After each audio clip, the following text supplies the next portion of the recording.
I was invited to my wife's work party without her knowledge. I saw my wife's boss dancing and touching my wife right in front of me. When my wife saw me, she smirked, "It's just for my promotion." Her boss replied, "At least I have something to offer and you don't." Everyone laughed, but they quickly shut up when they heard my answer. My name's Oliver Marsh, 34, high school English teacher, certified microwave chef, and apparently the last idiot to realize his marriage was doing a slow-motion car crash. If irony were a major subject, I'd teach it from personal experience. Alyssa and I met 8 years ago at a teacher-parent fundraiser where she was volunteering for community outreach, which basically meant looking too good to be there. She was the kind of woman who made ambition look like a beauty contest. Heels so high they could stab a cloud, hair that belonged in a commercial, and a voice that could convince you to buy anything, even regret. I was hooked like a cat seeing a laser pointer. Fast forward to now, and my mornings are a beautiful mix of coffee breath and grading essays that read like crime scenes. Meanwhile, Alyssa's off in her world of leather briefcases and buzzwords. She's always one corporate ladder away from forgetting she married a guy whose most dangerous office supply is a stapler. Our marriage had slid into that comfortable coma where you still say love you, but it sounds like, okay, bye. She'd come home late smelling like expensive perfume and excuses.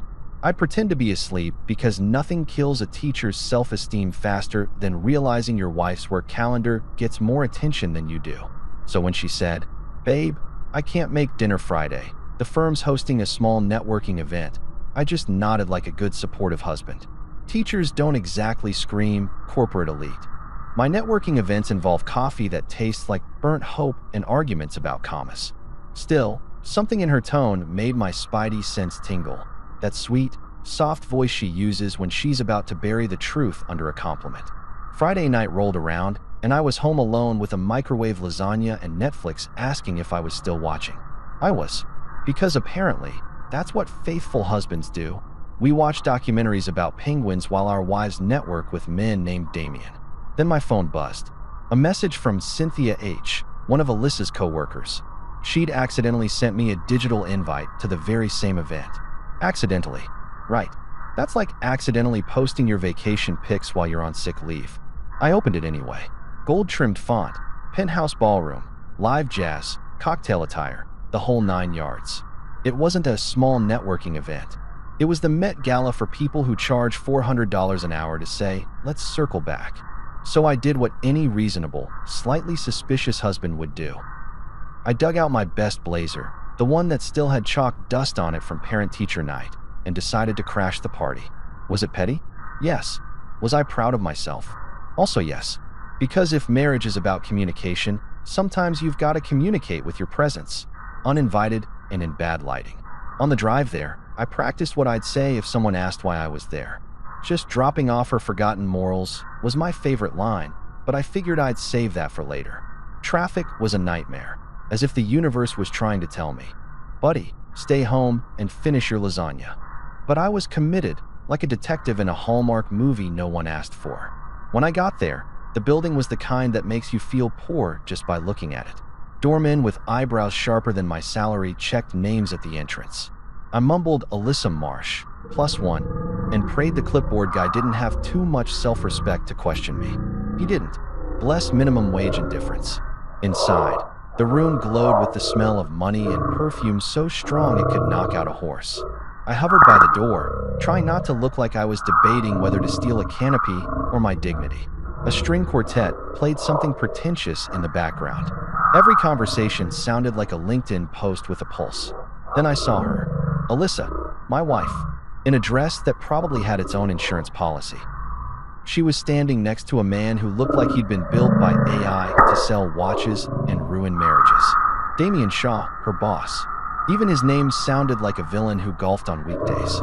He was leaning in, laughing at something she said, hand resting a little too comfortably on her lower back. Friendly?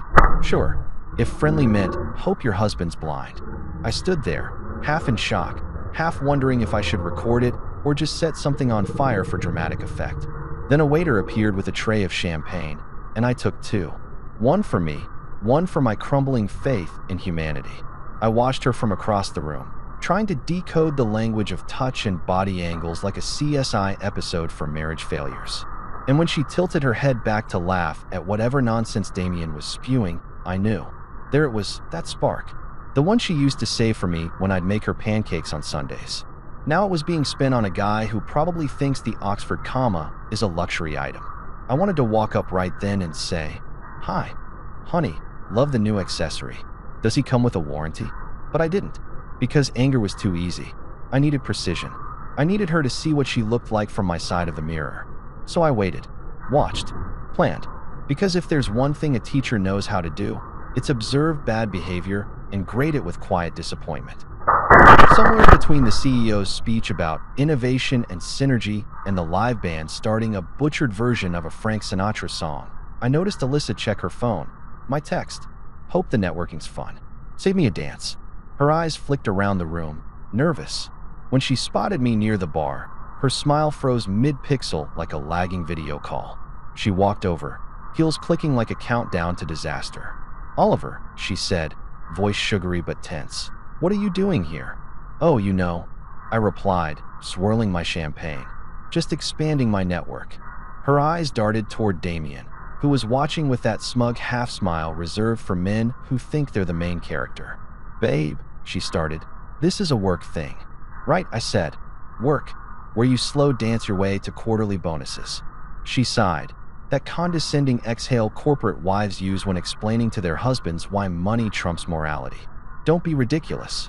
But the problem was, I was starting to feel less ridiculous and more awake. Because for the first time in months, I was seeing her clearly, not as the perfect wife, but as a stranger in a sequined mask. I left before the music stopped, didn't cause a scene, didn't throw my drink. I just walked out into the night, the cold air biting through my cheap blazer like karma with a sense of humor. On the drive home, I laughed, not because it was funny, but because if I didn't laugh, I'd scream. At home, the house felt different. Quieter, emptier. The kind of quiet that makes you realize you've been living with an echo of someone instead of the real thing. I sat at the kitchen table, staring at our wedding photo on the fridge. She was smiling at me in that picture like I was her whole world.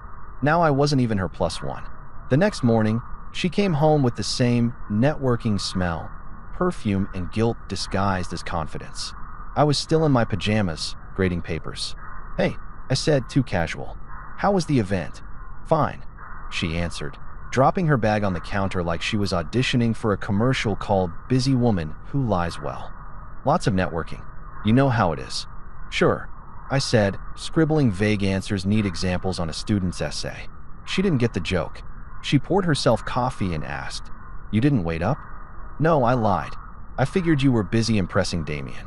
Her hand froze mid-stir, the spoon clinking like a tiny alarm. "Excuse me." "You heard me," I said softly. "I was there." Her face did this thing where it tried to smile and panic at the same time. "Oliver, why would you?"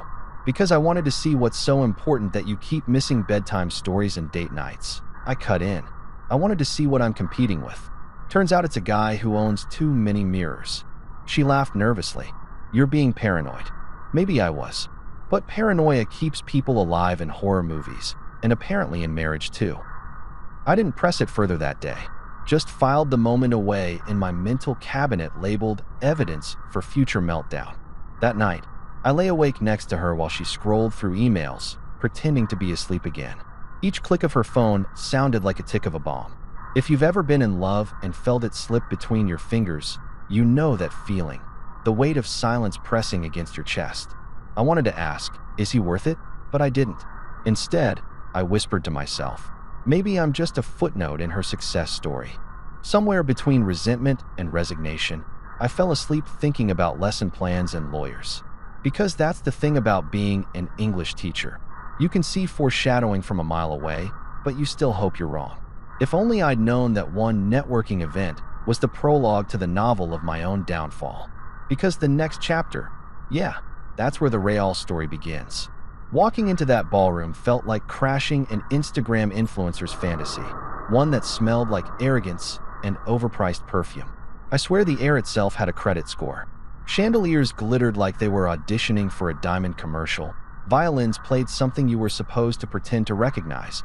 and everyone looked like they were here to negotiate their next yacht purchase. Me? I was just trying to make sure no one noticed my blazer came from a thrift store that proudly sold vintage as code for someone probably died in this. The moment I stepped in, I knew I didn't belong. There was a champagne tower taller than my self-esteem, servers gliding around with trays of hors d'oeuvres so delicate they looked like the food equivalent of apology letters. And then there was me, clutching my coat like a shield and reminding myself that I had every right to be here, even if I wasn't on the guest list. Teachers might not wear Rolexes, but at least we know how to spell pretentious. I scanned the room. My heart was pounding, not because I was scared, but because I was angry enough to look calm. The kind of calm that makes people nervous, like a quiet dog that's definitely about to bite. Then I saw her. Alyssa, my wife. The woman who told me this was just a small networking event. She was on the dance floor, framed by golden light and bad decisions. She looked stunning. Of course she did, but right next to her was Damien Shaw, her boss, the walking cologne advertisement himself. He had that slick confidence of a man who's never had to pay for his own mistakes. His hand rested on her waist, not friendly boss territory. No, this was the kind of touch that comes with overtime pay and ruined marriages.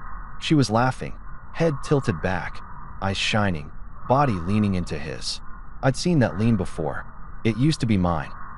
That small tilt she did when she trusted you enough to let her guard down. Now, it was aimed squarely at a man who probably thought empathy was a software update. My jaw clenched, but I stayed put, because walking over there, screaming like a soap opera husband, would have just made me another joke in a room full of people who drink gossip for breakfast. Instead, I moved toward the bar. The bartender gave me a look like, "Sir, are you lost or recently divorced?" I ordered whiskey neat, which is fancy talk for I'm pretending I can handle my emotions. I leaned on the counter, pretending to check my phone while watching my marriage audition for its replacement.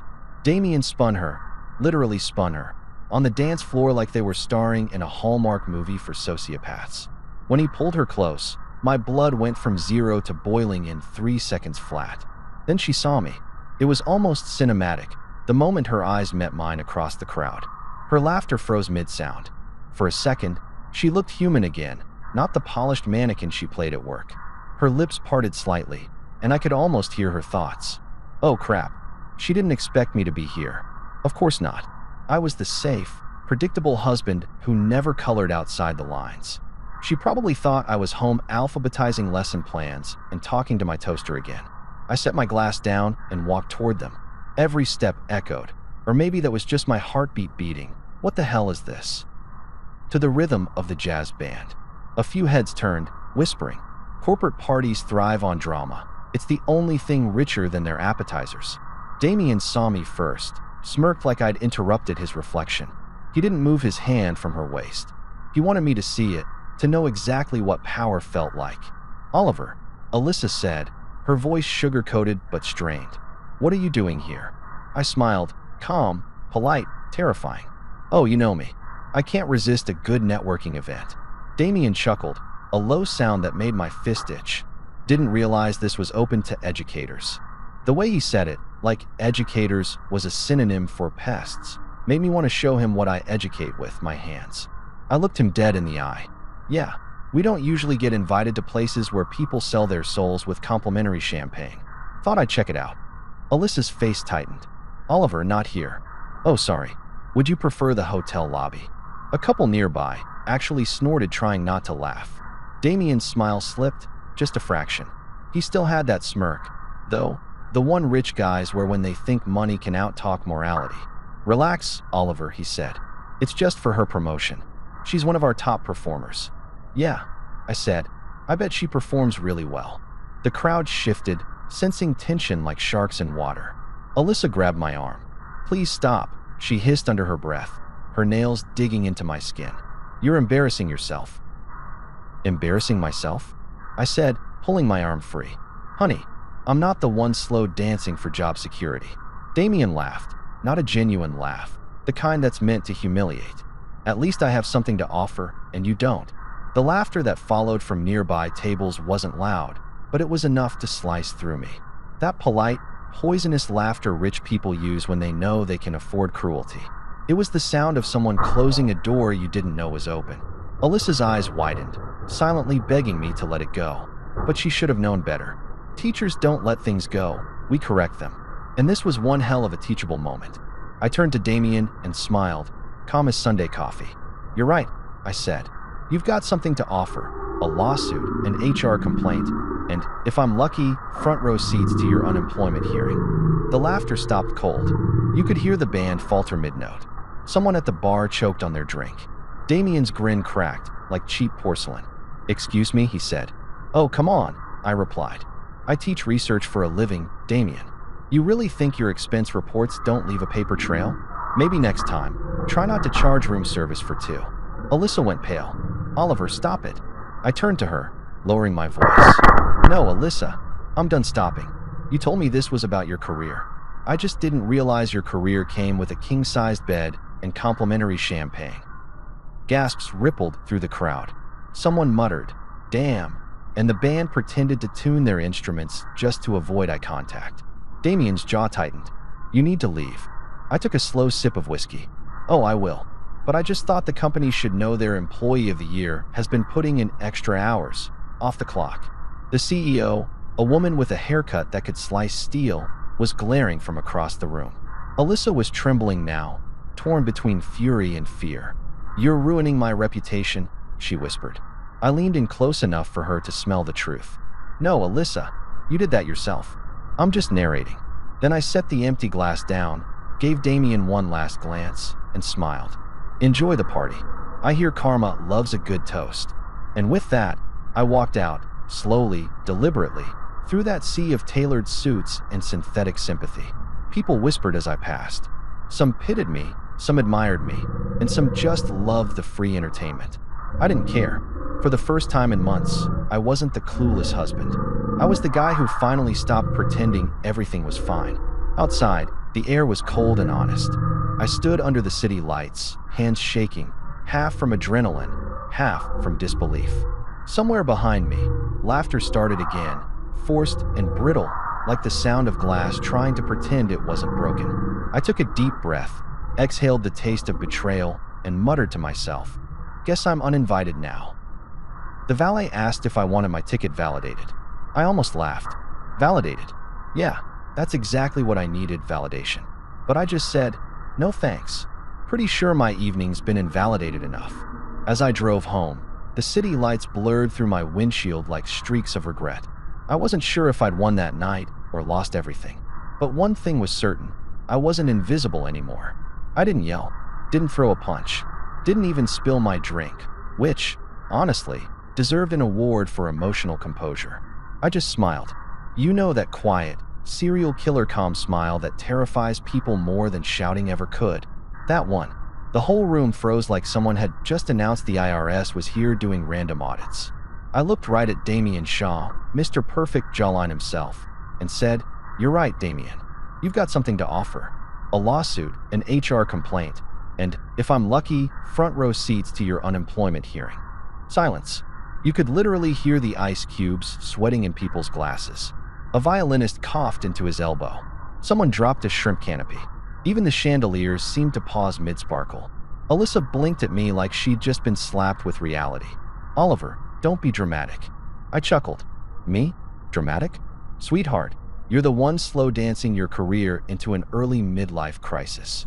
A couple of nervous laughs rippled near the bar. Someone whispered, "Is he serious?" I was very serious, but I wasn't finished. Teachers never are. We live for the full lecture. And by the way, Damien, I added, you might want to stop using company cards for your hotel visits. I teach research skills for a living. I did my homework. The room collectively gasped. If gossip had oxygen, that ballroom would have combusted. Alyssa went pale like a ghost who just realized she left the stove on. Damien's jaw flexed hard enough to chip a tooth. He tried to laugh it off, but it came out weird, like a dying car engine. "You're bluffing," he said. I took a slow sip of my drink and smiled again. "You think so? I can show you a slide presentation if you'd like. MLA format, properly cited." The CEO, Marion Quinn, the woman rumored to have fired a man mid-coffee break, was watching now from the balcony. Her eyes narrowed like she was mentally calculating legal damages. Alyssa grabbed my arm, whispering frantically, "Please stop." "Stop what?" I said, being honest. "I thought your company loved transparency." Her nails dug into my sleeve. "You're embarrassing me." "Embarrassing you?" I raised a brow. "I'm giving your networking event the only authenticity it's ever had." Someone snorted. I swear it was the violinist. Even the bartender looked like he wanted to high-five me. Damien finally snapped. "You've got some nerve, Marsh. You come in here, uninvited, and insult me in front of my colleagues." "Oh, relax," I said, swirling the whiskey. "You'll survive. You've already survived accountability this long." The laughter that followed was small but mighty. Every suppressed chuckle in the room was a little rebellion. I could feel the crowd shifting. The dynamic flipped. I wasn't the awkward husband anymore. I was the entertainment. Alyssa hissed, "You need to leave." I shrugged. "Sure. But before I go, let me just say," I raised my glass like a toast, "to ambition, may it never come with hotel receipts." The room erupted. Not with applause, but with that delicious, stunned silence where people want to clap but fear HR repercussions. I drained my drink, set it down, and walked off. Mic dropped. Figuratively, of course. They didn't deserve the satisfaction of an actual crash. Outside in the hallway, adrenaline hit me like a freight train. My hands were shaking, my heart pounding, but damn it, it felt good. Years of polite smiles, swallowed arguments, and late-night disappointments, all released in one clean verbal knockout. I didn't even take the elevator. I needed the stairs, the burn in my legs matching the fire in my chest. By the time I hit the parking garage, I was half laughing, half crying, the emotional equivalent of jazz music. I sat in the car, breathing hard, staring at my reflection in the rearview mirror. Who the hell was that guy? I muttered. Because I like him. The drive home was quiet except for the hum of the engine and my brain replaying the scene on a loop. The look on Damien's face, the shock in Alyssa's eyes. It was the first time in years she'd looked at me like I mattered. Pity it took public humiliation to get there. When I pulled into the driveway, the house was dark. I didn't turn on the lights. Just walked straight to the kitchen, grabbed a beer, and sat at the table staring at our wedding photo again. The same picture that mocked me last night now felt like Exhibit A in the case of Oliver versus Denial. I took a long sip. "Well, buddy," I told my photo self. "Guess we're finally the main character." I should have felt guilty for airing our dirty laundry in public, but guilt is for people who still think they're wrong. I was done apologizing for expecting respect. Around midnight, headlights swept across the window, Alyssa's car. I didn't move. She came in, heels clicking like gunshots on tile. "Are you proud of yourself?" she snapped, slamming her purse down. "Immensely," I said. "You should have seen Damien's face. Pure art. You humiliated me." I shrugged. "You danced with your boss in front of half the city. I just provided the soundtrack." She crossed her arms. "You've ruined my reputation." I laughed, loud, genuine. "Honey, your reputation was already on a discount rack. I just put it under better lighting." Her eyes flashed. "You're unbelievable." "Yeah," I said. "That's what happens when you underestimate a teacher with access to Google." For a moment, neither of us spoke. The only sound was the hum of the fridge and the faint tremor in her breath. She looked at me like she didn't recognize me, and maybe she didn't. Because this wasn't the pushover husband who apologized for existing. This was the guy she forgot I could be. The one who noticed, remembered, and finally stopped pretending not to see. "Finally," she whispered, "you've destroyed everything." "No," I said quietly. "You did. I just stopped cleaning up after you." She turned away, muttering something about, "How could you?" and stormed upstairs. The door slammed. I waited for the guilt to follow. It didn't. Instead, there was this strange peace, like finally deleting a toxic group chat. I slept on the couch that night, but it was the best sleep I'd had in months. The next morning, I woke up early, brewed coffee, and stared out the window as the sun rose. Alyssa came down eventually, wearing that same flawless work outfit that screamed, "Nothing happened." She wouldn't look at me. "I'm leaving for the office," she said flatly. "Tell Damien I said hi." I replied without looking up from my mug. She froze mid-step. "You're unbelievable." "Still," I said. "Guess I'm consistent." When the door slammed behind her, I smiled into my coffee. I didn't know it yet, but that was the last time she'd leave the house as my wife in spirit, even if not yet on paper. Because from that point forward, I stopped being her safety net. I started being her lesson plan. Later that day, word spread faster than gossip at a PTA meeting. My phone buzzed nonstop, texts from coworkers, even students. Apparently, someone at the party filmed the whole thing. My little mic drop moment had gone semi-viral in corporate group chats. One of my fellow teachers, Reggie, called laughing. "Dude, you roasted a senior VP on camera. You're a legend." "Yeah, great," I said. "Can I add that to my resume?" "Totally." Under conflict resolution, advanced. By lunchtime, I'd received 3 emails from random strangers thanking me for standing up against workplace predators. I hadn't set out to become a folk hero, but apparently, people love a good underdog story. I was mid-sandwich when Alyssa called. I debated answering, then decided curiosity was stronger than pride. Her voice was low, controlled. "What did you do? Besides expose your boyfriend's tax-deductible dates?" I asked. "This isn't funny, Oliver. HR wants to meet with me." "Oh no," I said, feigning shock. "Corporate consequences? For bad behavior? Say it ain't so. You've destroyed my career." "No, Alyssa, you destroyed our marriage. The career was just collateral damage." She hung up. I laughed so hard I nearly choked on my sandwich. That evening, I drove to the school gym to help set up for the spring dance. The other teachers teased me. "Hey, viral man, need a bodyguard?" But under the humor, I felt something new. Respect. Turns out, nothing boosts your credibility like publicly torching a guy named Damien. When I got home, the house was empty again. Only her perfume lingered, a faint, ghostly reminder of everything fake. I stood in the living room, looked around, and realized I didn't miss her. Not really.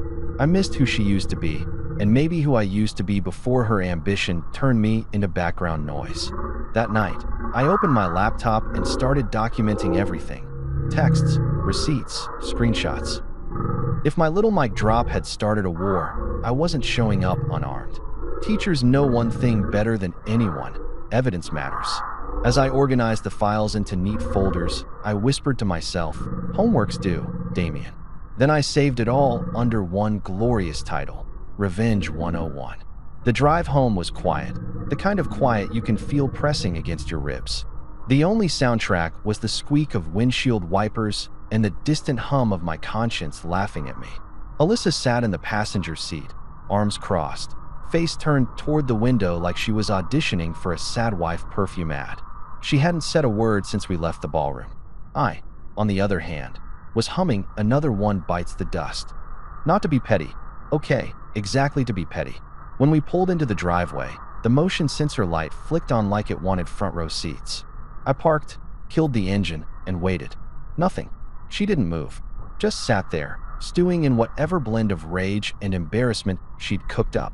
Finally, I opened my door and said, "You coming in? Or are you waiting for Damien to pick you up in the company car?" That did it. She slammed the door and marched inside like she was storming the capital of moral superiority.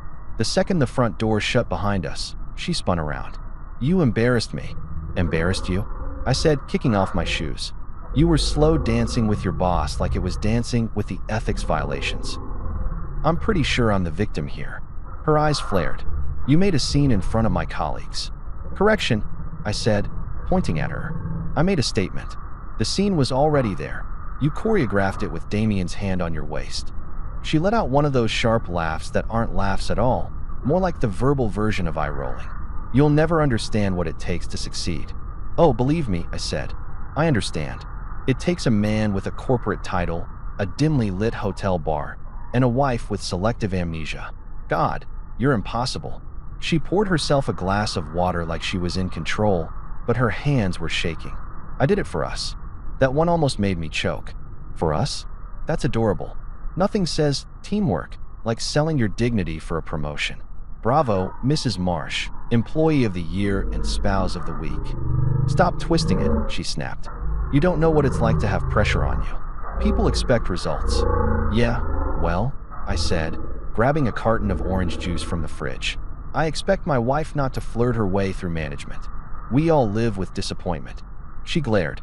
"You're jealous because you're stuck in a dead-end job." I clinked my glass against hers. "To us, the corporate edition. One of us sells integrity, the other grades essays." I took a sip. "Guess who sleeps better?" Her voice dropped. I worked hard to get where I am. Hard, I said. Oh, I bet. The silence that followed was nuclear. We stood there, two strangers sharing a mortgage and a kitchen full of tension. Finally, she muttered, "I can't talk to you when you're like this," and disappeared up the stairs. I stared after her, then looked at the clock. 1:47 a.m. Wonderful. Another night of insomnia sponsored by Betrayal Inc. I cleaned the counter just to have something to do.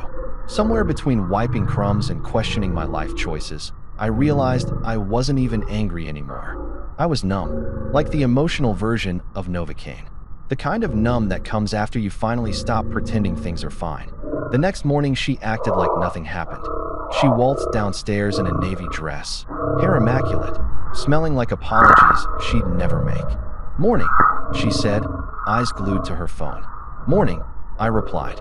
"How's the damage control plan going?" She sighed. "I'm heading into the office early. Damien and I." "Let me stop you right there," I said. "I don't want to know how that sentence ends. It can only go downhill." She frowned.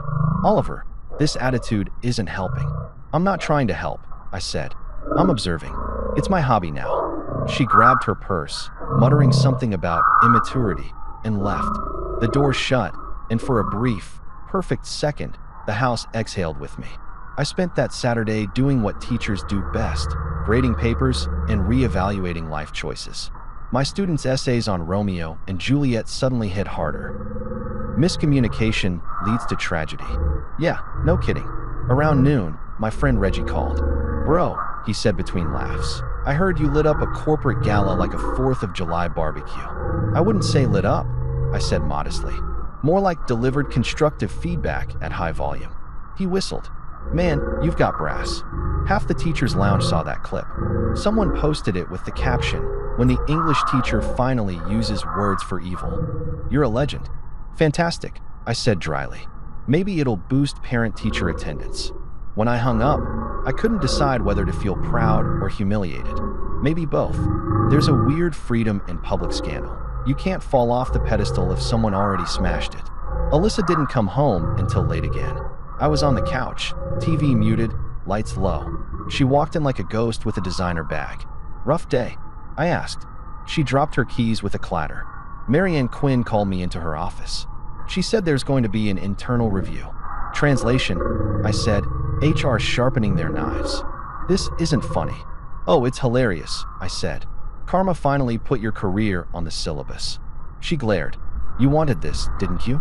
To see me fail?" I shook my head. "No, I wanted to see you remember what decency looks like. But apparently, that's above your pay grade." Her eyes watered, but she blinked the tears away. Alyssa hated crying. Ruins the mascara and the narrative. "I was trying to build something for us," she said quietly. "And instead," I replied, "you burned it down. Congratulations on your management skills." She didn't reply, just went upstairs and shut the door again. The click echoed louder than her heels. Later that night, I couldn't sleep, so I took a walk. The neighborhood was still, rows of perfect houses pretending to host perfect lives. From the outside, ours looked fine too. Trimmed lawn, warm light, the illusion of stability. But behind the curtains, it was all smoke and unpaid emotional rent. I sat on the porch swing, thinking about how love can fade quietly, like a song losing volume, until one day you realize it's been silent for years. About how I kept waiting for her to come back, not physically, but emotionally. She never did. She'd left long before that ballroom. When I finally went inside, the house smelled like her perfume and distance. I poured another glass of juice, habit at this point, and stared at my reflection in the dark window. "You're officially in the sequel," I told myself. The one where the nice guy stops being the fool. Sunday morning came with the awkwardness of a bad hangover. She avoided me entirely, eating breakfast standing up like conversation was contagious. I tried small talk once. "You know, Damien's probably deleting emails as we speak." She didn't look up. "You're cruel." "Maybe. Or maybe I'm just finally fluent in your language." That afternoon, I went to my sister's place. Jenna's the kind of person who says what everyone else is too polite to say. She poured me coffee, sat across the table, and said, "So you finally found out your wife's a networking overachiever?" "Yup. Good for you," she said. "Took you long enough." I frowned. "You knew?" "Please." The woman talks like a LinkedIn post. We all knew. I groaned. Fantastic. So I'm the only idiot without a memo. Jenna shrugged. Better late than never. So what's the plan? Survive Monday, I said. Apparently she's under review. She smirked. Corporate karma's a beautiful thing. You just make sure you don't let guilt make you stupid. Meaning she's going to spin this as your fault. Don't fall for it. I nodded. Noted. By the time I got home, Alyssa was already there, curled on the couch with her laptop. The glow from the screen made her look softer, younger, almost like the woman I married. For a second, nostalgia punched me in the gut. Then I saw the email subject line on her screen. Statement of events, preliminary HR review. I walked past her. She didn't look up. You're early, she said. Couldn't stay away from my biggest fan. Oliver, her voice cracked slightly. Do you hate me? I paused. Hate's a strong word. Let's go with deeply disappointed by your life choices. Rolls off the tongue better. She closed the laptop. I made a mistake. Which part? I asked. The dancing? The lying? Or the underestimating the guy who literally grades evidence for a living? She looked down. I didn't mean to hurt you. That's the thing, I said. You didn't mean to. You just did. Over and over. She whispered, Can we start over? I laughed softly. Sure. You bring the time machine. I'll bring the self-respect. The room went quiet again. She turned away, shoulders trembling. For a second, I felt the tiniest flicker of sympathy. Then I remembered the look on Damien's face when he taunted me, and the flicker died. I left her there on the couch and went upstairs. Lying in bed, I realized something. I wasn't waiting for her apology anymore. I was waiting for my exit. The next week would prove that silence can be the loudest revenge, but for now, I just wanted to rest. My marriage had exploded, sure, but at least I finally stopped pretending the ashes were glitter. The morning after our verbal cage match, I woke up to sunlight that felt like an interrogation. You know that kind of brightness that makes you question your life choices? Yeah, that one. The coffee machine wheezed at me like it, too, was disappointed. I wasn't angry anymore. That's the dangerous part. Anger burns fast, strategy simmers slow. And that morning, I wasn't a husband, I was a data collector. Because when your wife starts gaslighting you with corporate PowerPoint logic, the only thing left to do is turn into Sherlock Holmes with Wi-Fi. I wasn't about to throw another emotional tantrum while she controlled the narrative. I needed evidence. Cold, unemotional, lawyer-approved receipts. So I became Detective Oliver Marsh, part-time English teacher, full-time husband investigator. She'd left early again, off to meetings. I made a note of the time. 6:48 a.m. meetings that start before sunrise sound less like office work and more like alibi rehearsal. I opened my laptop and stared at the glowing cursor like it was a moral crossroad. Then I typed her email into Google. Her firm's name, a few keywords, and boom, LinkedIn updates, tagged photos, and a couple of very interesting conference check-ins that didn't match her late nights at the office story. A finance summit in Chicago. Cute. She told me she was at a team retreat in Vermont that same weekend. Next, I checked our shared credit card statements. I know, it's petty, but marriage has a fine print clause about financial transparency. I scrolled through the transactions, hotel charges, Uber receipts, fancy restaurant dinners labeled client meals. Except I recognized one of those client meals, the restaurant where I'd once proposed to her. The universe really loves irony. I printed everything, filed it neatly in a folder, and labeled it Alyssa Q1 Integrity Review. Petty? Absolutely. Therapeutic? Even more so. By noon, my classroom was empty and my brain was spinning. I kept replaying her words. You're being dramatic. You'll never understand success. I did it for us. Funny how betrayal always sounds noble in corporate English. I wanted to believe maybe I was overreacting, that this was all a big misunderstanding. But then my phone buzzed. It was her sister, Harper, the human megaphone of bad advice. Oliver, you need to stop this nonsense, she said without even saying hello. Alyssa's really upset. I bet she is, I said. People usually get upset when they get caught. Caught doing what? Networking. Networking usually doesn't involve hotel minibars and scented candles. Wow, Harper said. You sound insecure. Insecure. I repeated, letting out a short laugh. Insecurity doesn't come with timestamps and room service invoices. There was a long pause. Then she muttered, You've changed. Good, I said and hung up. I'll give Harper credit, though. Her call lit a fuse. If they were circling the wagons, I must have been getting close. That afternoon, I stopped by Alyssa's firm. I told the receptionist I was dropping off some files for her. Classic move. Act like you belong, people assume you do. While waiting, I noticed a familiar name on the visitor log. Damien Shaw, conference room 4B. I smiled to myself. The man had the subtlety of a marching band. I didn't see Alyssa that day, but I didn't need to. I got what I came for, a glimpse of the environment. I saw the assistants whispering, the glances exchanged when I said her name. Office gossip spreads faster than a caffeine shortage. She wasn't fooling anyone. That night, I didn't confront her. Not yet. I played it cool. Made dinner, asked about her day, pretended like we were still normal. She gave me vague answers about corporate restructuring and client onboarding. I nodded, smiled, and mentally wrote down every lie. After she went to bed, I went back to my new second office, the dining table. Laptop open, phone ready, folder expanding faster than a high school gossip chain. I checked her social media. Most of her posts were work-related, but in one photo, posted by someone else from her firm, I spotted her reflection in a wine glass. Sitting next to Damien. Same suit. Same night. Caption: when teamwork meets after-work wine. I laughed out loud. Busted by Instagram, I muttered, the modern-day truth serum. By the third day, I had enough material to make a Netflix docuseries, The Corporate Cheater Next Door. Receipts, call logs, calendar entries, it was all there. She'd been billing hotel stays as team retreats. Her team seemed to consist of exactly two people, her and Damien.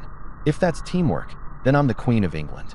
Thursday evening, she came home early, which was unusual. She looked tired, guilty tired. The kind of exhaustion that comes from juggling lies. Hey, she said softly. We need to talk. Oh, finally, I said.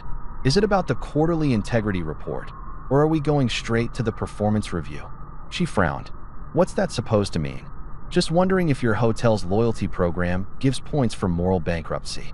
Her jaw clenched. You've been snooping. Investigating, I corrected. There's a difference. Snooping's emotional. Investigation's procedural. She threw her purse on the counter. God, you're unbelievable. Funny, that's what Damien said about you. Probably in a much more flattering tone. Stop it, Oliver, she snapped. You're blowing this out of proportion. Oh, really? I said, walking to the table and pulling out my folder. I slid the stack of papers toward her like a teacher returning a failed test. I've got spreadsheets that say otherwise. She froze, staring at the pages. Her face drained. Where did you get this? Public record, joint accounts, digital breadcrumbs. It's amazing what a man can find when his wife thinks he's too boring to notice. You've invaded my privacy. I laughed. You invaded our marriage. I'm just grading your honesty. Her hands trembled. You're destroying us. No, Alyssa, you already did. I'm just writing the bibliography. She didn't reply, just stood there, looking smaller than I'd ever seen her. For a moment, I almost felt pity. Almost. Then I remembered the champagne glass in Damien's hand and the smirk on her face when she saw me that night. And the pity turned to resolve. I calmly gathered the papers back into the folder. Here's how this goes, I said. You stop pretending I'm crazy. You stop lying about business trips. And you start thinking about what honesty costs, because next time, your company's going to get the full report. Her eyes filled with tears. You wouldn't. Oh, sweetheart, I said, smiling. You really don't know me anymore. That night, she slept in the guest room. I heard her crying once, quietly, like she thought it would buy sympathy. It didn't. Not anymore. The next morning, I woke up early, made coffee, packed my daughter Maya's lunch. I was determined not to let Alyssa's circus bleed into my kids' world. Maya came downstairs, half asleep, dragging her backpack. Morning, Daddy. Morning, superstar, I said, ruffling her hair. Ready to go wow the world? She nodded, yawning. Mom's still asleep? Yeah, I said softly. She's working from home. I dropped Maya off at school, and for the first time in weeks, I felt something close to calm. The calm of a man who's done being played. Back home, I sat at the table, staring at my folder. I wasn't sure what I'd do with it yet. I just knew that this time, I held the power. Alyssa could spin all the stories she wanted, but I had facts. And facts don't need PR. By the weekend, she tried to act normal again. made breakfast, small talk, even joked about work. "You know," she said carefully, "Damien might be getting transferred. Things are changing." I smiled into my coffee. "Oh, I bet they are." Her eyes flicked up, reading me, realizing something she should have known long ago. Quiet husbands are scarier than jealous ones. Because jealousy reacts. Quiet calculates. When she left the table, I whispered to myself, "Game on." That night, I sat outside on the porch, folder in hand, moonlight shining across the pages. Proof, truth, power, all tucked neatly under my arm. I didn't know where it would lead yet. Divorce court, HR scandal, maybe both, but I knew one thing for certain. I was done being the oblivious husband. The next time Alyssa tried to rewrite our story, I'd be the one holding the pen. 2 weeks after I'd turned into Sherlock Holmes with a wedding ring, Alyssa's company decided to host the big one, the annual Penthouse Gala. The kind of event where people pretend to celebrate teamwork while secretly updating their resumes and stabbing each other with compliments. She mentioned it at breakfast like it was just another day. "The firm's doing the gala Friday," she said, stirring her coffee. "It's invitation only. Formal. Translation: don't come, Oliver, we've had enough public scenes." "Invitation only, huh?" I said, buttering toast with the calm precision of a man plotting mild revenge. "Guess I'll just stay home and alphabetize my regrets." She smiled, that tight, corporate smile that says, "I'm ignoring your sarcasm because I might still need your tax returns. It's not your scene, Oliver. Everyone there will be from the firm." Yes," I said. "Wouldn't want to lower the average ambition level."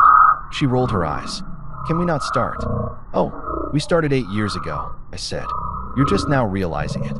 By Thursday, she'd ordered a new gown, emerald green, floor length, the kind of dress that makes photographers forget their wives. It arrived in a box big enough to bury my dignity in. She tried it on that evening, spinning in front of the mirror. "What do you think?" she asked, half expecting me to say something jealous or petty. I looked at her reflection. "You look beautiful," I said honestly. "Too bad your soul's working part-time." She glared. "You really can't help yourself, can you?" "Oh, I can," I said. "I just choose not to." She sighed, muttered something about needing this promotion, and went upstairs. I sat there, sipping my coffee, thinking about the folder of evidence hidden under the floorboard in my study. The HR complaint draft, the screenshots, the receipts. I'd been holding on to them, unsure of what I wanted. Revenge, closure, or just the satisfaction of watching her world wobble. But that night, as I watched her pack perfume and false confidence, I realized I didn't need to choose. I could have all three. Friday came faster than karma. She left early, heels clicking like countdowns to disaster. I waited an hour, showered, shaved, and put on my best suit. Navy blue, pressed shirt, tie straight. I looked like a man attending either a wedding or an execution. In a way, it was both. I rented a car, a black sedan that didn't scream teacher salary. Slipped into it like a ghost on a mission. When I pulled up to the penthouse building, the valet didn't even blink. Confidence opens doors, insecurity waits outside. The elevator ride up was silent except for the soft jazz leaking from the speakers. My reflection in the mirrored walls smirked back at me. "You sure about this, Marsh?" it asked silently. I was. The doors opened to a golden glow. Glass walls, city skyline, laughter, the faint smell of champagne and self-delusion. Waiters floated by with trays of caviar that looked like expensive frog eggs. Guests mingled in designer armor, talking about market trends and team synergy like they were reciting gospel. And there she was, Alyssa, standing in a corner, laughing that fake laugh I used to love.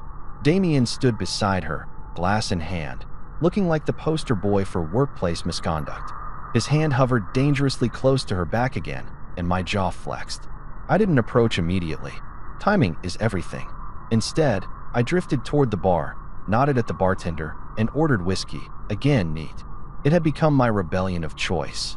The speeches started an hour later. The CEO, Marianne Quinn, stepped up with her diamond glare and gave the kind of speech that makes people clap out of fear.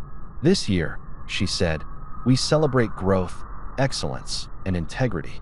Oh, the irony. Integrity, my ass. Then came the toast. Damien was handed the mic. He tapped it twice and smiled at the crowd. "Here's to the people who make this company great, especially my team." He looked right at Alyssa when he said it. My wife smiled, pretending not to bask in the subtext. That was my cue. I waited until the laughter died, until the last champagne flute was raised, until all eyes were focused forward. Then I stepped out from the crowd, my glass lifted high. Actually, I said loudly, I'd like to make a toast too. The ripple that went through the room was delicious. Alyssa turned, color draining faster than the open bar. Oliver, she whispered, panic flickering behind her eyes. What are you doing here? Networking, I said cheerfully. You told me it's important. Damien shifted uncomfortably. This is a private event. Oh, I know, I said smiling. And I'm feeling very exclusive right now. The CEO raised an eyebrow. And you are? Oliver Marsh, I said, husband of your star employee, Alyssa Marsh. A few gasps. Someone near the back whispered, oh, that's him. News travels fast in gossip circles. I clinked my glass lightly. To my lovely wife and her boss, Damien. Proof that some promotions come with benefits and hotel bills. A single second of silence stretched into eternity. Then the whispers started. Someone dropped a fork. The DJ froze mid-button. Alyssa's hand trembled around her glass. Oliver, please. Relax, I said. It's just transparency. Isn't that what this company prides itself on? Honesty, accountability, open communication? I'm just doing my part. Damien's face twisted. You've got a lot of nerve showing up here. Thanks, I said. It's my best quality, right after literacy and emotional endurance. The CEO's sharp voice cut through the tension. What is this about? I smiled and reached into my jacket pocket, pulling out a crisp folder. Evidence, I said simply. Screenshots, receipts, expense reports. Everything your HR team needs for a nice, clean Monday meeting. A murmur rippled through the room. Alyssa looked like she might faint. Damien looked like he already had. Oliver, please, Alyssa said, voice breaking. Not here. Why not? I said. This is your world, isn't it? You brought me into it when you decided integrity was optional. So, let's share with everyone. The CEO took the folder from my hand, flipping through the pages. Her face went from confusion to disbelief to pure fury in record time. Mr. Shaw, she said icily. We'll discuss this first thing Monday morning. Oh, don't wait that long, I said. Your investors might appreciate urgency. Alyssa reached for my arm. Stop. I looked at her, really looked at her. The woman I once thought was my future now looked like a stranger wearing her skin. You could have just told me the truth, I said quietly. Would have hurt less. The crowd parted as I walked toward the elevator. No one said a word. Even the jazz stopped.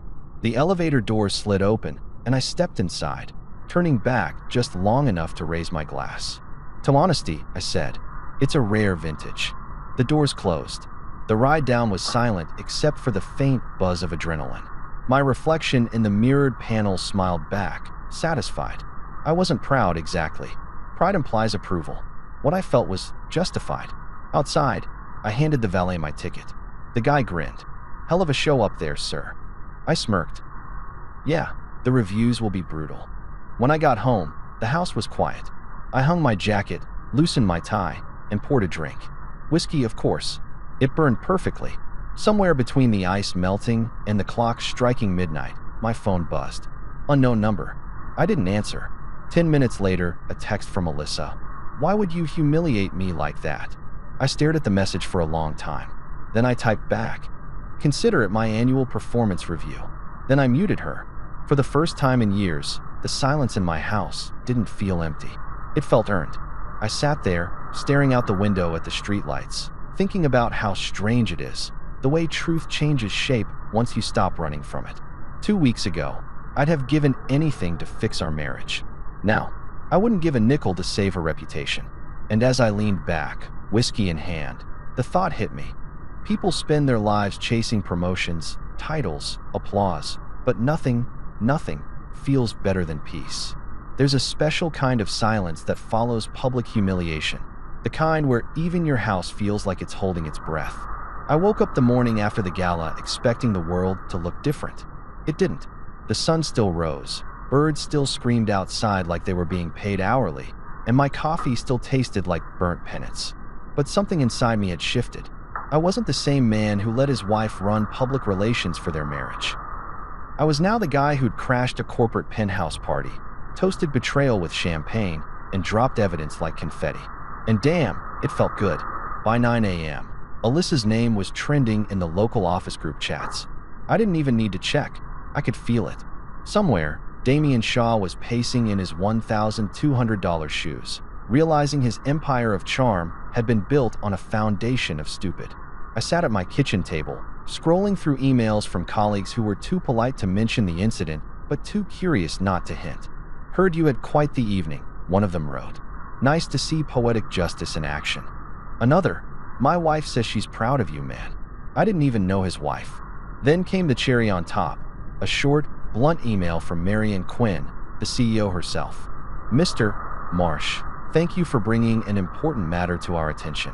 Rest assured, it's being handled internally. Sincerely, M. Quinn." Translation: Damien was toast, and Alyssa's halo had officially been repossessed. Around noon, Alyssa called. I didn't answer. She tried again, then again. Finally, I picked up, mostly because I wanted to hear how she'd spin this. Her voice came through shaky but polished, like she was holding herself together with LinkedIn affirmations. "Oliver," she said, "we need to talk." "Oh, absolutely," I said, sipping my coffee. "Do you want to do this like an HR meeting, or should I take minutes?" "This isn't funny," she said. "You went too far." "Really?" I thought the gala was all about transparency. I was just contributing. "You embarrassed me in front of everyone." I let that sit for a second. Then I said, "Funny, you said that last time too. I guess humiliation is becoming your love language." "You don't understand what this means for me," she snapped. "Oh, I do," I said. "It means your corporate fairy tale just turned into a cautionary PowerPoint." She went quiet for a moment. Then, softer, "They've suspended Damien." I smiled into the phone. "Oh, so HR does exist. I was starting to think it was a myth. They're investigating, and they want to talk to me Monday." "Perfect," I said. "You've got a whole weekend to rehearse your victim monologue." Her tone cracked. "Oliver, please, don't do this. I made a mistake." "No," I said, standing and pacing the kitchen. "You made a series of calculated choices. Mistakes are what you make when you hit reply all." She started crying then, soft, desperate tears that used to melt me. But now, they sounded like background noise. "You destroyed my career," she whispered. I laughed, not cruelly, just truthfully. "No, Alyssa, you destroyed it. I just handed out the flyers." She hung up. I stared at the phone for a moment, then set it down. The thing about exposing people, they never thank you for the truth. They just hate you for ruining their illusion. That afternoon, I went for a walk. The fall air had that crisp, knife-edged honesty I liked. I stopped by the corner coffee shop, and the barista, a college kid who once asked me to help edit his essay, grinned and said, "Dude, that video of you at the gala? Legendary." I blinked. "Video." He pulled out his phone and showed me. There I was, mid-toast, glass raised, delivering my line with the calmness of a man who'd stopped caring. To my lovely wife and her boss. Proof that some promotions come with benefits and hotel bills. The crowd's stunned silence played beautifully on camera. Someone had filmed it from across the room and uploaded it with the caption, "When the teacher teaches the CEO's boss a lesson." It had 500,000 views. I laughed so hard I nearly spilled my coffee. "Well," I said, "guess I'm trending for the first time since that Shakespeare meme." By the time I got home, my phone was a digital riot. Texts, missed calls, even a message from a podcast producer asking if I wanted to share my story. I ignored it all. Revenge doesn't need interviews, it just needs results. A few hours later, there was a knock on my door. I opened it to find Alyssa standing there. No makeup, eyes red, wearing the same trench coat she used to wear on date nights. Irony's favorite outfit. "Can we talk?" she asked. I crossed my arms. "Sure. You want to sit where you lied or where you ate?" She sighed. "You've made your point." "Oh, I've got more points than your performance review," I said, stepping aside. She sat down at the kitchen table, the same spot where we'd built years of small talk and avoided real conversations. She looked around, like the room itself had turned against her. "Oliver," she said softly, "you don't know what it's like to work under that kind of pressure." I raised a brow. "You're right. I just work with teenagers who think punctuation is optional. But please, tell me more about your dangerous life in marketing." She ignored the jab. Damien pushed boundaries. I didn't want it to go that far. "Sure," I said. "You just wanted the corner office, not the corner bed." She winced. You're cruel. Cruel is what you did, I said. This is called reciprocation. Tears welled again, but I wasn't falling for it this time. Oliver, please. I've lost everything. I leaned back, arms folded. Then consider this a fresh start. She stared at me. You're really not going to forgive me, are you? Forgive, I said, chuckling. Forgiveness is for people who trip. You built a whole obstacle course. Her shoulders slumped. For the first time, she looked small, like the empire she built on manipulation had finally collapsed. I almost pitied her. Almost. She stood slowly. I'll pack some things tonight, she said quietly. Take your time, I said. Just don't take the coffee maker. That one still tells the truth. When she left, the house fell back into silence. But this time, it didn't sting. It felt clean, peaceful, honest. I poured myself a drink and raised it toward the empty doorway. To exposure, I said. May it always come with good lighting. The following Monday was, by all accounts, a bloodbath. Word from my insider, Cynthia, the same co-worker who'd accidentally sent me the original invite, was that Marion had gone full Game of Thrones on everyone involved. Damien was officially terminated. The company issued a vague statement about leadership transitions and maintaining ethical standards. Corporate translation, he's gone. We're pretending we care. As for Alyssa, she was placed on leave pending review. HR speak for, we're deciding whether to fire you or just bury you quietly. Cynthia sent me a text that afternoon. You didn't hear it from me, but Marion said your presentation was the most efficient whistleblowing she's ever seen. I laughed so hard I almost choked on my sandwich. Whistleblowing, that's one way to put it.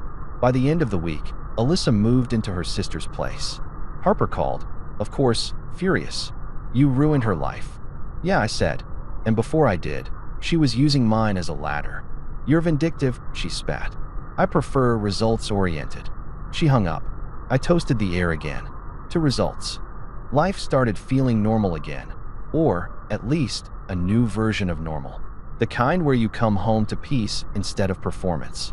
I redecorated the living room, got rid of her endless candles labeled ambition and focus, replaced them with one simple scent, sanity. I even started sleeping better, which, after years of anxiety dreams, felt like a promotion in itself. But the best moment came that Friday afternoon when I checked my mail and found an envelope with the firm's logo. Inside was a short letter from Marianne Quinn herself. Mr. Marsh, the information you provided allowed us to take immediate and necessary action. We are grateful for your integrity. I taped it to my fridge, right next to Maya's drawing of our family. Just two people now, me and her, stick figures smiling in crayon sunshine. It looked right. That night, as I tucked Maya into bed, she asked, Daddy, is Mommy coming home soon? I brushed her hair back gently. Not for a while, sweetheart. Did you and Mommy fight? I hesitated, then smiled softly. No, Pumpkin. We just stopped pretending. She nodded, half asleep, and whispered, I like when it's quiet. Me too, I said. I turned off the lights, walked into the living room, and sat down with my drink. Outside, the city buzzed, unaware that somewhere, a quiet man had finally won his own story back. And as I sat there, the words rolled through my head again. Quiet husbands are scarier than jealous ones. Because while jealousy shouts, quiet keeps receipts, and then chooses the perfect moment to read them out loud. By the time the first legal envelope slid under my door, the whole situation had stopped feeling like heartbreak and started feeling like paperwork. There's a difference between losing someone and realizing you just unsubscribed from their nonsense. I'd already hit the emotional unsubscribe button weeks ago. Now it was time to make it official. Alyssa had been on leave from the firm for 3 weeks. Translation: exiled with pay until HR could figure out how to pretend she'd left voluntarily. The tabloids didn't care, though. Someone leaked the story to a gossip site under the headline, CEO's protege suspended after gala scandal. The comments were brutal, deliciously so. I didn't write them, but I might have upvoted a few. The night the envelope came, I was grading essays. Irony, always punctual, made sure the assignment topic was personal accountability in Macbeth. The universe has jokes. The knock on the door came soft, but professional. A man in a gray suit handed me a thick, cream-colored envelope like it was a bomb he didn't want responsibility for. Oliver Marsh. That's me, I said. He nodded. You've been served. I stared at the envelope. Ah, the modern love letter. He didn't laugh. Process servers rarely appreciate sarcasm. I closed the door, dropped the envelope on the kitchen table, and just looked at it for a while. My name and hers printed together one last time. Mr. and Mrs. Marsh in 12-point Times New Roman. It was strangely poetic. The end of our marriage came in the same font as my students' essays. When I finally opened it, I half expected confetti or glitter, some final insult from the universe. Instead, it was clean, sterile legal language. Petition for dissolution of marriage. Grounds, irreconcilable differences. That phrase always made me laugh. We'd been reconciling differences since day one. She liked ambition, I liked sleep. She liked rooftop cocktails, I liked health insurance. The only thing we ever fully agreed on was Wi-Fi speed. The next morning, I called my lawyer, an old college friend named Ben. He's one of those guys who looks like he should narrate crime documentaries. Calm voice, lethal logic. About time, he said when I told him. You ready to be single, Professor Heartbreak? I'm ready to stop being billed for betrayal, I said. He chuckled. Good answer. Let's draft a response that politely tells her she can keep her mess. We met that afternoon in his office. While he typed, I explained everything. How I'd exposed the affair, how her company had turned on her, how she was now living with her sister. He listened, nodding occasionally, the way lawyers do when they're mentally tallying billable hours. When we were done, he leaned back. You know, she might come after you for alimony. I raised an eyebrow. She cheated on me. He shrugged. Doesn't mean she won't try. In divorce court, morality's just a decorative item. I sighed. Then I guess I'll bring receipts. He smirked. You always were the guy who did his homework. By evening, the papers were ready. All I had to do was sign. I stared at the dotted line for a long time. My name looked foreign there, like it belonged to some other version of me. The one who still believed love could survive corporate greed and after-work cocktails. I signed anyway. Ink never felt so liberating. Alyssa showed up 2 days later. I hadn't seen her in person since the night she packed her things. She looked tired, deflated, like ambition had finally charged interest. You couldn't even call me before filing, she said. I set down my coffee. You sent me divorce papers through a stranger, Alyssa. You don't get to play sentimental now. She flinched, but recovered fast. I was hoping we could talk about settlement. Sure, I said. Here's my offer. You keep the guilt, I'll keep my peace. She sighed. You're impossible. No, I said. I'm finally consistent. She pulled out a folder. My lawyer says. I held up a hand. Stop. If the sentence starts with my lawyer says, then the conversation's already dead. She closed the folder, frustrated. I didn't mean for things to end this way. I chuckled. You never mean it. You just do it anyway. We sat in silence for a moment. She looked around the living room. The empty shelves, the missing photos, the absence of her. It's strange, she murmured. You really cleaned the place up. Yeah, I said. Turns out, when you remove the toxicity, the air quality improves. Her lips tightened. You're enjoying this. Enjoying? No. Appreciating? Absolutely. She stood up. You'll regret treating me like this one day. I already did, I said. For 8 years. She left, slamming the door hard enough to make the picture frames rattle. I looked at the door and whispered, Good luck, Miss Marsh. Calling her Miss felt right. Her new identity fit better when it didn't include me. The following week was a blur of signatures, notarizations, and Ben's dry humor. You're officially in the system, he said, sliding over the final paperwork. Congratulations. You're a free man. Does it come with a manual? I asked. He grinned. Just 3 rules. Don't text your ex. Don't date a coworker. And for the love of God, don't get married again before tax season. I laughed for the first time in days. The kind of laugh that comes from somewhere deep, past all the bitterness. I'll put that on a mug. When I left his office, the city felt different. Lighter. Like someone had turned off background static I didn't know existed. Divorce wasn't the ending I wanted, but it was the one that made sense. A few nights later, Alyssa called again. I debated ignoring it, but curiosity won. Oliver, she said softly, I wanted to tell you I've been terminated from the firm. Terminated, I repeated. That's corporate for fired, right? Yes. Guess they finally found out integrity isn't a group project. She ignored the jab. I'm starting over. New firm. Smaller. Smaller sounds good, I said. You'll have fewer people to disappoint. Her tone hardened. You really can't let it go, can you? I did, I said. You're the one calling from the past. She went quiet for a beat. Do you ever miss me? I thought about that. The late night talks, the inside jokes, the version of her that existed before ambition became her religion. Sometimes, I admitted. But mostly, I miss not paying for hotel stays I didn't attend. She exhaled a broken laugh. You always have to get the last word. Not true, I said. This time the court does. When I hung up, I felt free. Not happy, not sad. Just finally untethered. A week later, Ben called to say the judge had signed the decree. Divorced. One word, 12 letters, infinite relief. I poured myself a drink, turned on some Miles Davis, and toasted the quiet. Here's to endings that don't need closure, I said aloud. That weekend, I took Maya to the park. She was 7, all energy and curiosity. Daddy, she said while we sat on a bench eating ice cream. Are you and Mommy friends now? I smiled. We're classmates who don't sit together anymore. She giggled. That's okay. I like it when it's just us. Me too, kid. Me too. Back home, I tucked her in and sat by her bed for a while, watching her sleep. She was the one thing Alyssa couldn't ruin. The one thing that still made sense. Later that night, I pulled out the final divorce document again. There it was, black ink on white paper, the legal equivalent of exhaling. Dissolved. The word looked sterile, but it carried weight.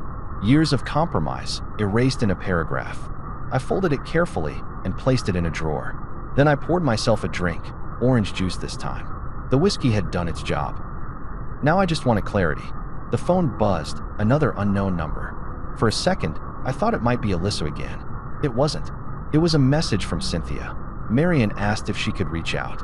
She said she's impressed with how you handled things. I smiled. The irony of getting professional validation from my ex-wife's CO wasn't lost on me. Tell her thanks, I replied. Honesty's my side hustle now. As I went to bed, I realized something. Revenge hadn't been the point anymore. Peace had. Revenge burns fast, but peace lasts longer, and it doesn't require legal fees. I turned off the light, listening to the quiet hum of the house. No more late-night phone calls.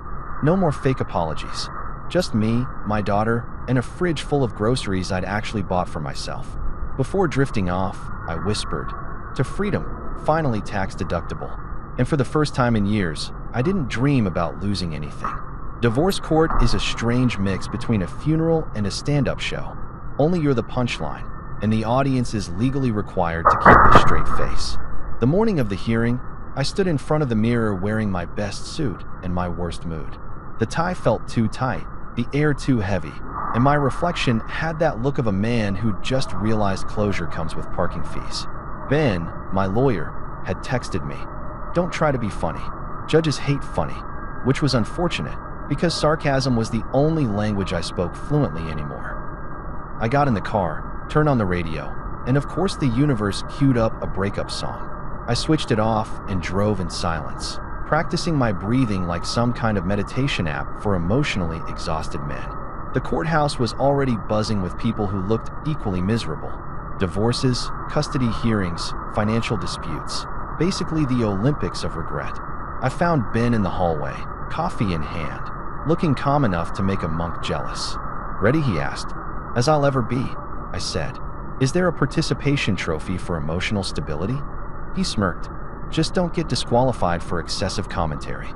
When Alyssa arrived, she looked composed. Not glowing, not glamorous, just tired. Her once perfect hair was pulled into a low bun. Her heels looked like they'd lost the will to live, and her eyes darted away from mine as if she could see her own reflection in the wreckage she'd caused. Her lawyer, a tall guy with a voice like an audiobook narrator, greeted Ben with that fake politeness lawyers master early in law school. We took our seats. The judge, a woman in her 50s with reading glasses dangling from a chain, entered like a goddess of weary justice. "Let's make this quick, folks," she said. "We've got 5 divorces before lunch." She started with the basics: names, addresses, reason for dissolution. Alyssa's lawyer gave the usual speech about irreconcilable differences, and I had to bite my tongue to stop from adding, "Yeah, mostly between her morals and reality." Then it was my turn. Ben stood up, smooth as butter. "Your Honor," he said, We've submitted documentation regarding marital misconduct and financial misrepresentation by the respondent, Mrs. Marsh. The judge adjusted her glasses. I see that. Ms. Marsh, care to respond? Alyssa's lawyer launched into a long, rehearsed speech about how she had been pressured by workplace dynamics, emotionally manipulated by her superior, and made errors in judgment due to undue influence. Basically, he tried to turn her affair into a TED Talk about victimhood. The judge held up a hand. Mr. Shaw was her superior? Yes, Your Honor, the lawyer said earnestly. It was an abuse of power. I couldn't resist. Pretty sure the only power he abused was the company credit card. Ben elbowed me under the table. Don't, he hissed. The judge looked over her glasses at me. Mr. Marsh, are you making jokes in my courtroom? Apologies, Your Honor, I said. Force of habit. I'm a teacher. Sarcasm's part of the curriculum. Her lips twitched, but she moved on. Proceed. Alyssa's lawyer droned on about her years of dedication, her stressful career, her unfortunate entanglement. You'd think she'd just survived a shipwreck. When he finally sat down, the judge turned to Ben. Mr. Jacobs, any comment? Ben stood, buttoning his jacket like he was about to deliver a mic drop. Your Honor, we've also provided receipts, bank statements, and photographic evidence of said entanglement. Additionally, the respondent was terminated from her firm following an internal investigation prompted by Mr. Marsh's whistleblowing. The judge raised her eyebrows. Is that true, Ms. Marsh? Alyssa's voice was barely a whisper. Yes, Your Honor. Terminated for cause? Yes. The judge sighed. Well, that's a first. Usually, these hearings involve he said, she said nonsense. It's refreshing to have documentation. Ben nodded. My client's thorough, Your Honor. He grades research papers for a living. I leaned back, whispering, always cite your sources. A faint chuckle from the court clerk almost made my day. The judge scanned the papers, flipping through with that particular mix of authority and exhaustion. Given the evidence, and given that the respondent's income has significantly decreased due to her own actions, the court sees no grounds for spousal support. Alyssa's lawyer tried to argue. Your Honor, my client's financial situation has changed dramatically. The judge cut him off. Actions have consequences, counselor. She's an adult, not a victim of her own ambition. I swear I heard angels sing. Next came custody. I'd been nervous about that part, but Ben had warned me. Judges love stability. You've got it in spades. Sure enough, the judge looked at me and said, Mr. Marsh, you're seeking primary custody. Yes, Your Honor. My daughter's routine, school, and home life are centered with me. Her mother's current circumstances are transitional. The judge nodded. Mrs. Marsh, any objections? Alyssa looked up, tears in her eyes. I love my daughter. I don't doubt that, the judge said gently. But love doesn't pay rent or guarantee consistency. For now, primary custody goes to Mr. Marsh. Mrs. Marsh will have visitation rights every other weekend. I exhaled, trying not to look victorious. Inside, though, I was doing a mental touchdown dance. The rest of the hearing was a blur of signatures, legal jargon, and whispered arguments between Alyssa and her lawyer. When it was finally over, the judge said, Good luck to both of you. I hope you both learn from this experience. Ben shook her hand, then leaned toward me. Congratulations, he said. You just won the quietest war in history. Outside the courthouse, the air felt cleaner than it had in years. Alyssa caught up to me on the steps. You're really taking Maya for me? I stopped. No, Alyssa. I'm keeping her life stable. There's a difference. She's my daughter too, she said, her voice breaking. Then maybe you should have thought about that before you let someone else play husband, I said quietly. She flinched, but didn't argue. There was nothing left to say. Ben clapped me on the shoulder. Drinks? Absolutely. We went to a small bar downtown, the kind that smells like old wood and news stories. Ben ordered whiskey for both of us. To justice, he said. I raised my glass. To documentation. We laughed. For the first time in months, it wasn't bitter laughter. It was real, unfiltered, earned. After a few rounds, Ben leaned back and said, You know, you handled that better than most people I've seen. No yelling, no theatrics. I grinned. Yeah, but inside?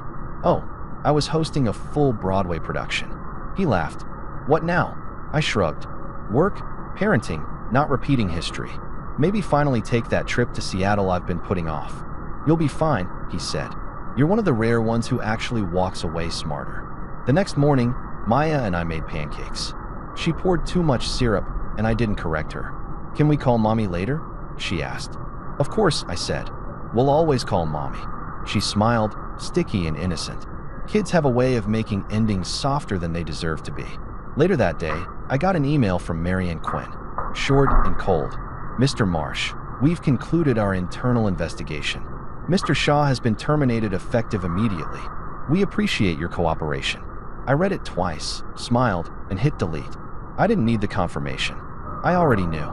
That night, I sat on the porch with a glass of orange juice, whiskey's softer cousin, and watched the sunset paint the sky. My phone buzzed with a new message. It was from Ben. Congrats again, Professor. You officially won your case. The judge signed the final decree. I texted back, thanks. Tell the judge her sarcasm was inspiring. Then I leaned back, let the night breeze hit my face, and thought about everything. How I'd walked into a ballroom, a humiliated husband, and walked out a man who finally knew his worth. How revenge hadn't ruined me. It had reintroduced me to myself. Life wasn't perfect, but it was peaceful. And for the first time in a long time, I liked the sound of my own quiet. As the stars came out, I raised my glass one last time and whispered, to peace. The best verdict there is. 6 months after the courtroom curtain closed, my life finally started sounding like background jazz instead of a car alarm. There's a peace that comes from knowing the worst part is already over. The scandal headlines had faded, the lawyers had stopped calling, and my ex-wife had become just another story I didn't need to finish.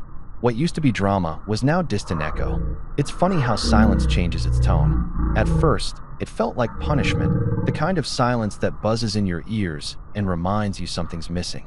But eventually it turns soft, like white noise that helps you sleep. These days, I woke up early, made real breakfasts, and actually tasted my coffee instead of using it to survive emotional hangovers. Friday evenings were my favorite. The teacher's lounge had a new ritual.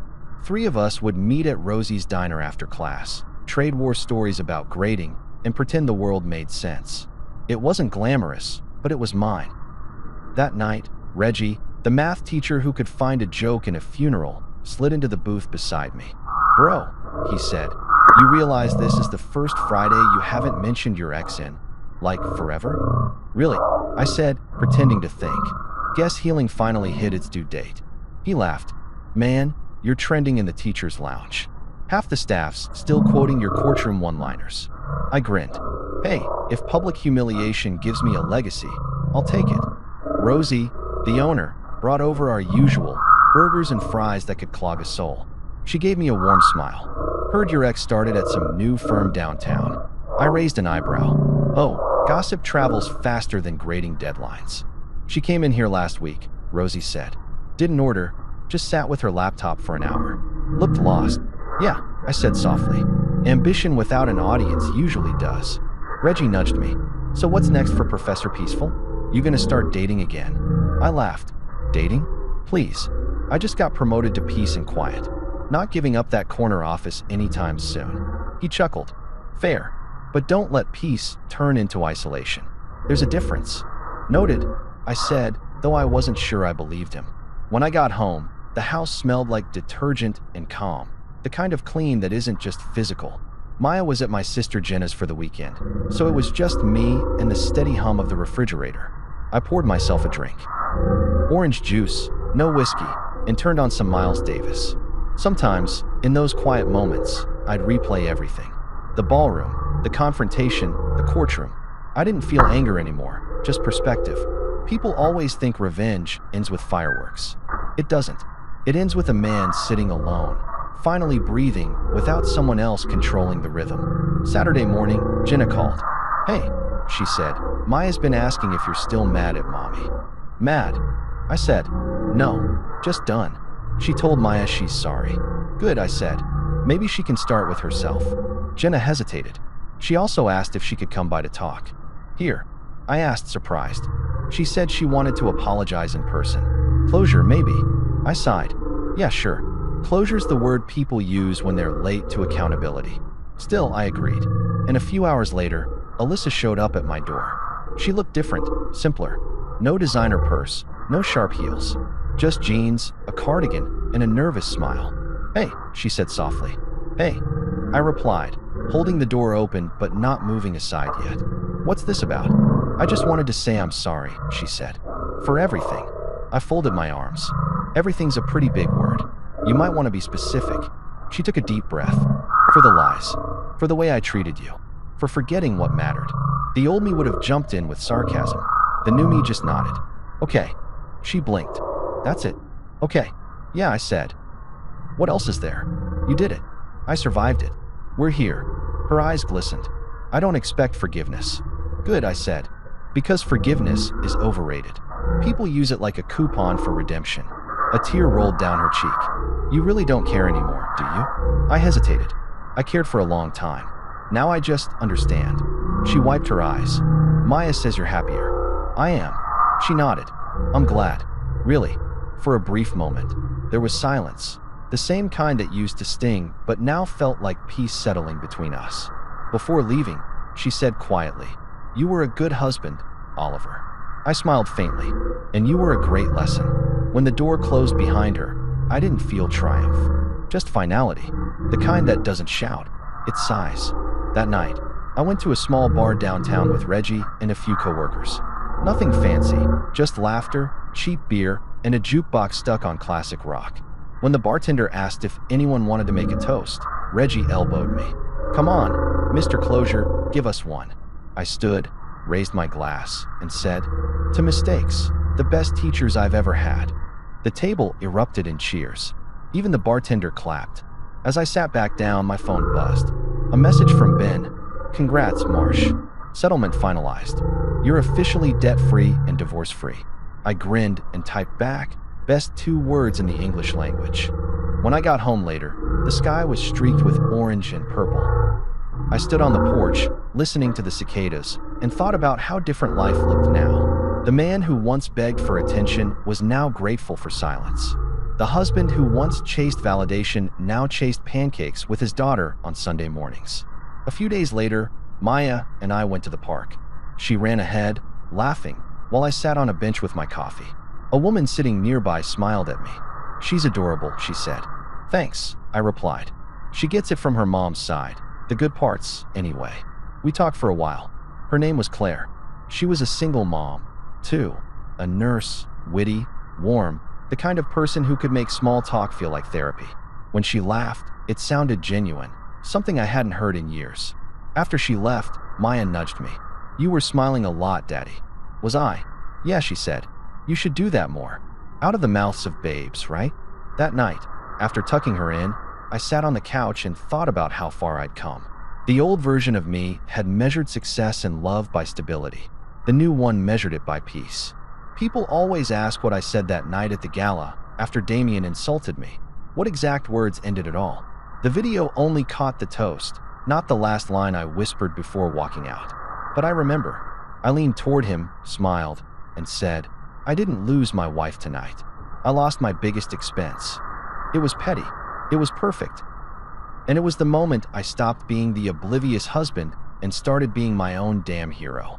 These days, I still teach English, still correct essays, still hand out grades. But every once in a while, when I'm marking some kid's paper about betrayal or redemption, I smile to myself. Because somewhere out there, Alyssa's probably still rewriting her resume, trying to erase the chapter where she underestimated a man who could write his own ending. And me? I already have mine. Sunday morning came soft and golden. Maya and I made breakfast together, eggs, toast, orange juice. She spilled half of it, but I didn't care. She looked up and said, "Daddy, are you happy now?" I paused, really thinking about it. Then I smiled. "Yeah, kiddo, I think I am." She grinned. "Can we make a toast?" I laughed. "Sure. What are we toasting to?" She raised her tiny cup of orange juice. "To us." I clinked mine against hers. "To us," I echoed. And for the first time since all this started, I realized that was the only toast that ever really mattered.